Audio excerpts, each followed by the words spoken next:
Yesterday it was 15 degrees Celsius and today it is 24 degrees Celsius and it's not even midday yet. England.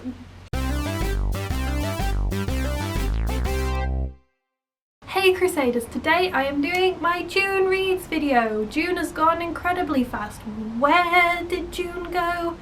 I had a nice reading month in June. I felt like I read just about the right amount for me and I had a lot of good luck with the books that I read, so let's just go right into that.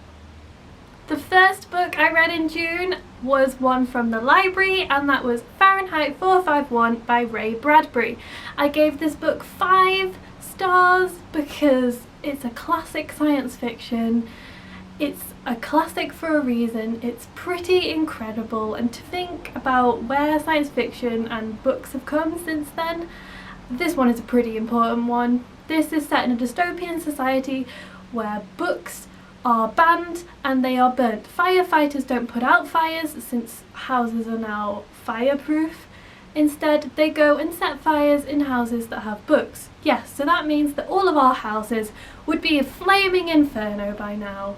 Fahrenheit 451 is the temperature at which books burn. I may have to buy this book in the future because this is definitely going to be a favourite and a reread for me. I just glided through it. It was beautiful, poetic prose, and there was just something pretty magical about it. So true how brainwashed society is now by technology. In this society that he's created, no one seems to talk to each other any longer. They're having information constantly thrown at them. They don't have to think for themselves. And if you think about the amount of time nowadays people spend on their phones, or they can't sit still for long without flicking through Tumblr or whatever it is just to have constant stimulation, then this is the stage that we are at. And this book, it's scarily accurate how he predicted it.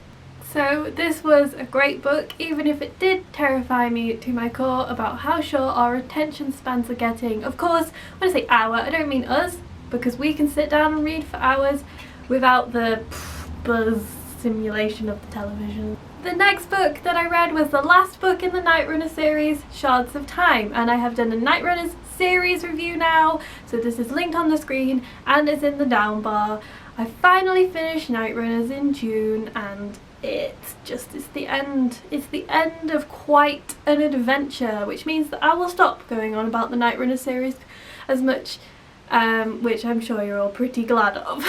I gave this one 5 stars and loved it just as much as I've loved all the others. I've given every book in this series 5 stars, so that might make you want to check them out. This whole series is about 2 guys who run around getting into lots of adventures and mischief and plots, and they get themselves into quite some situations.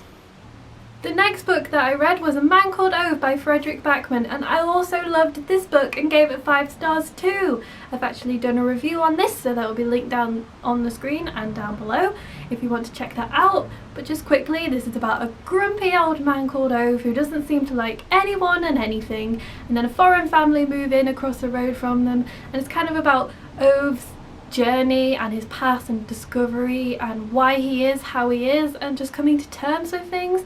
It's really lovely and very funny, and it's Swedish. It's incredibly heartwarming and touching, and I cried for a good 5 minutes after I finished this book, so I recommend you check out my review if you want to hear more of my thoughts. The next book I read, I also picked up from the library on a whim, and that was The First Phone Call from Heaven by Mitch Albom. This cute little hardback was just there in the recently returned section, and I just picked it up, and I'm very glad that I did because I enjoyed reading it. I gave this book 4 stars. This book is about a small town on Lake Michigan. Nothing especially exciting ever happens in this town, that is, until they get their first phone call from heaven. A few people keep getting calls from someone who has died from their past, and things escalate pretty quickly from there. As you can imagine, people really want to know whether these phone calls are true or not. People see these people who are getting called as prophets sometime, and it's just all about what would happen if someone did get a phone call from heaven. And it's about the media and how they play on this and how they see it as a money-making opportunity, and whether that's right to make money off people's faith like that. really heartwarming and touching to me, and yeah, really enjoyable. I want to pick up The 5 People You Meet in Heaven. I've already read For One More Day, but The 5 People You Meet in Heaven is the pretty famous one, so I might see if that's in the library next time I go. After that, I read Between the Lines by Jodi Picoult and Samantha van Leer. This one is also a library book. I've just not taken it back yet. It was really nice when I found the hardback of this in the library, because obviously off the page is the Booksplosion book of the month that they're reading, and it's the companion novel to this, and this is the first one. So it intrigued me, and I'm very glad that I got to read the first one first. This book is actually really quite cute, because there's some pages that are in purple, some pages that are in green, and it has lovely illustrations in it, and I'll just show one of them to you now. So it was really nice just to read a book like this, and this was a really quick fly-through book. This is about a girl who reads a book she got from the library. It's a one-of-a-kind book. It's the only one that's been handwritten. So she's reading that from the school library.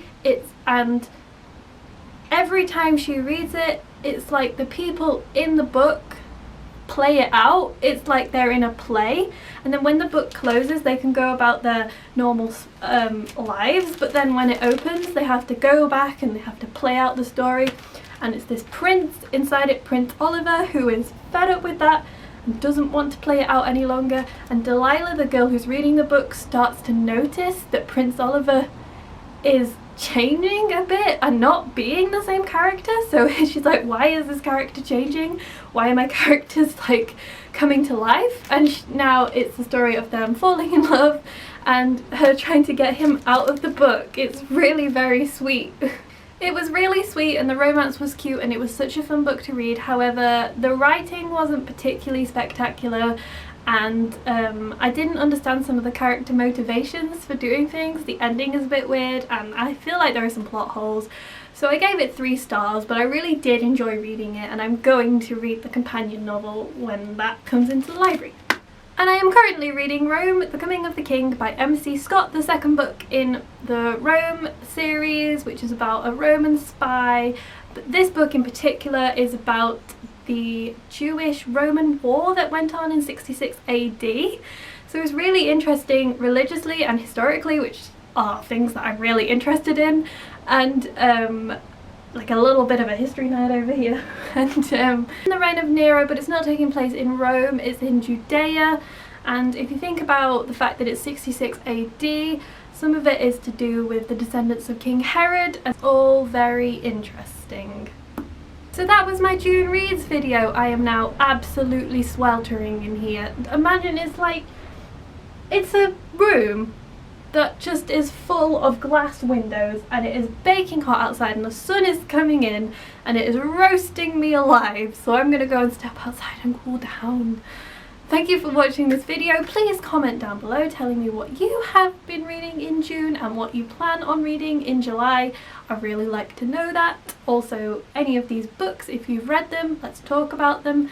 And thank you for watching. Until next time, look in the shadows, guys.